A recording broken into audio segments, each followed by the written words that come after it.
Arsenal 1, Crystal Palace 1, penalties 8 to Arsenal and Crystal Palace 7. Why did we make it so hard for ourselves? Why did we have to take it to the very end? Why does this always seem to happen with Arsenal? Why can't we just make life really easy? I was having a great time this season. We were going through game after game, but the last couple of games have just been absolute nerve-wracking, to be honest with you. But hey, this is a cup competition. These things happen. Goals can come out of anywhere, and especially at this game, you got to give credit to their goalkeeper Benitez. He was the goalkeeper that was at PSV last season when Arsenal smacked them 7-0 or 7-1 or whatever the hell the scoreline was, and for him to come into this game and to play the way that he did, he's got to pat himself on the back. He's done very well. I think Crystal Palace in the first half were not very good. They were very lucky in my opinion, but in the second half Glasner changed up his tactics and they were able to do really well and really take it to Arsenal. They dug deep. They really dug deep, and they really took it towards the end, and if it wasn't for Lacroix's own goal, they might have been extremely lucky. And especially he's been very unlucky today, I think, especially with the missed penalty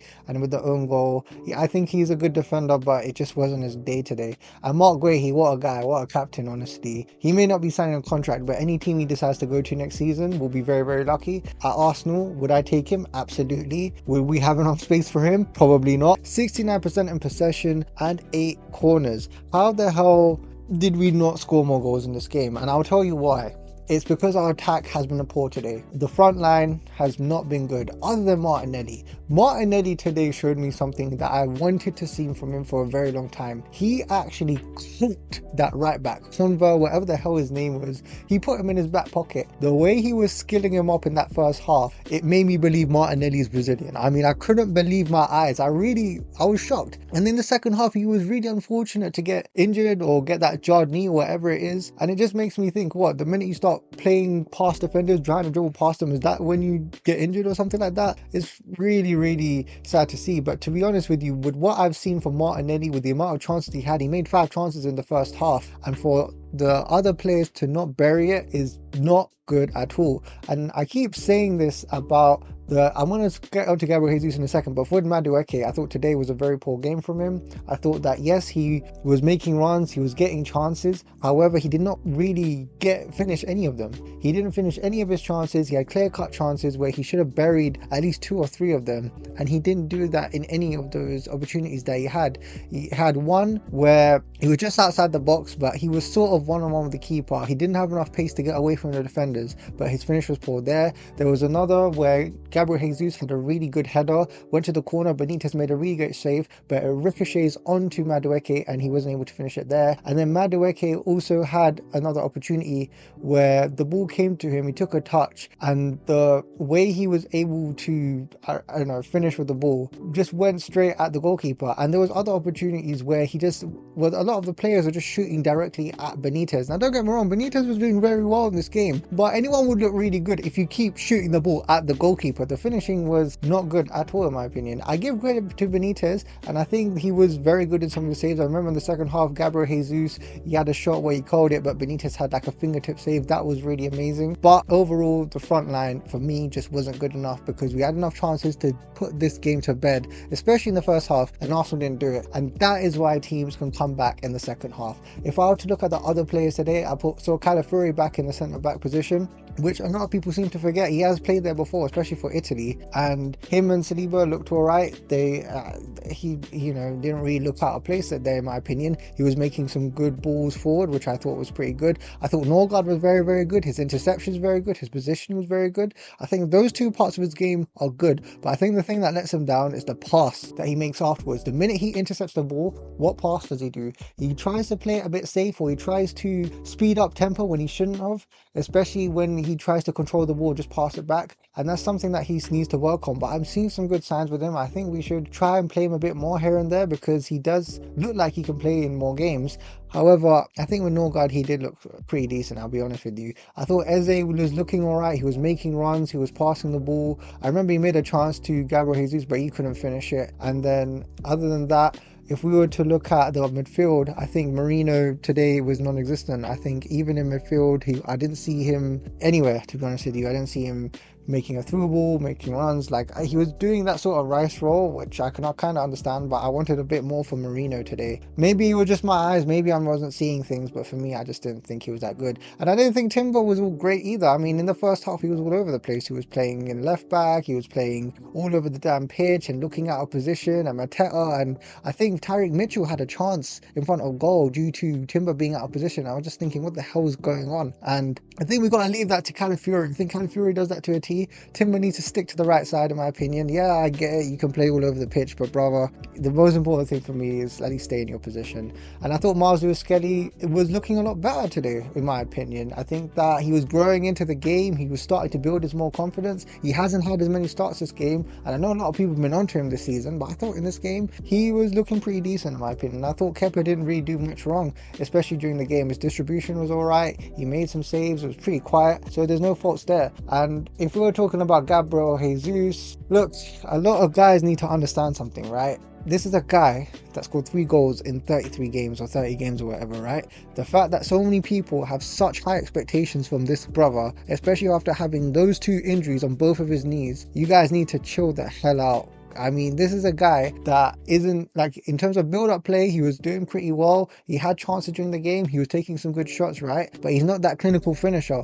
And we've known this from time. So please, guys, don't put your faith in Gabriel Jesus. I've already sold my Gabriel Jesus stocks ages ago, but I'm not backing this guy to do much this season. He'll be on the bench. He'll probably come on in these sorts of games, but I'm still going to rely on the other guys. If it has to be the big Swede or if it has to be Kai Havertz, then so be it. But in terms of Gabriel Jesus, there are things in this game that fit Arsenal in terms of the build-up play and his fluidity with the way he can control the ball and stuff like that.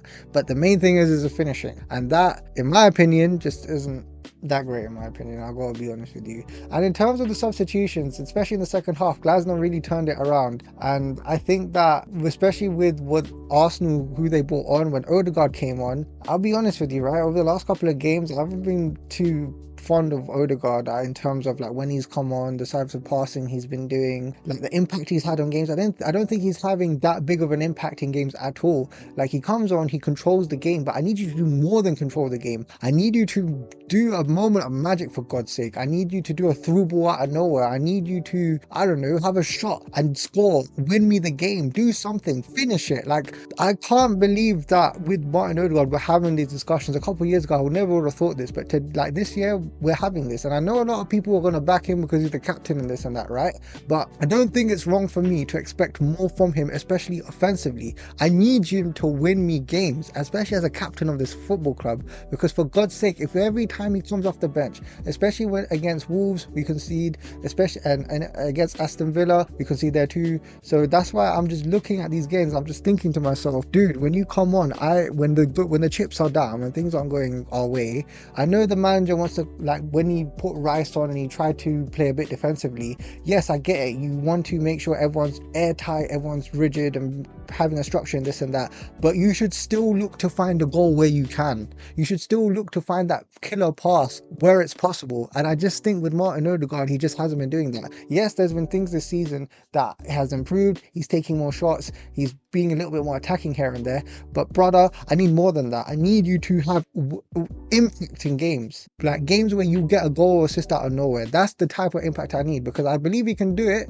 but I'm not seeing it, and that's what's really annoying me. And especially with Bukayo Saka, when he came on I didn't think he did too much of anything. I thought when Trossard came on he didn't really do too much. I saw him do a bunch of Cruyff turns, but that was it. But overall I wasn't really satisfied with the substitutions, and that's why a lot of people are going to be looking at Ethan Ranieri, especially before this game. A lot of people are looking at him in training and saying, why isn't he coming on? Will he have to go on loan? Will he want to leave the club? That is all viable conversations that we might have about Ethan Ranieri. I don't want any of those things to happen. I want him to play. I want him to have a run in games where he has a chance, because he does have the talent for it, and he's around 17-18 years old, so he does have years ahead of him to go. But I do believe he should have had a chance this game, and I think this was a game where he could have came on and done something. However, I don't know what's going to happen to him. I hope that he stays and that he can really mark his place in the team, because I do believe he has the talent, but God knows what's going to happen.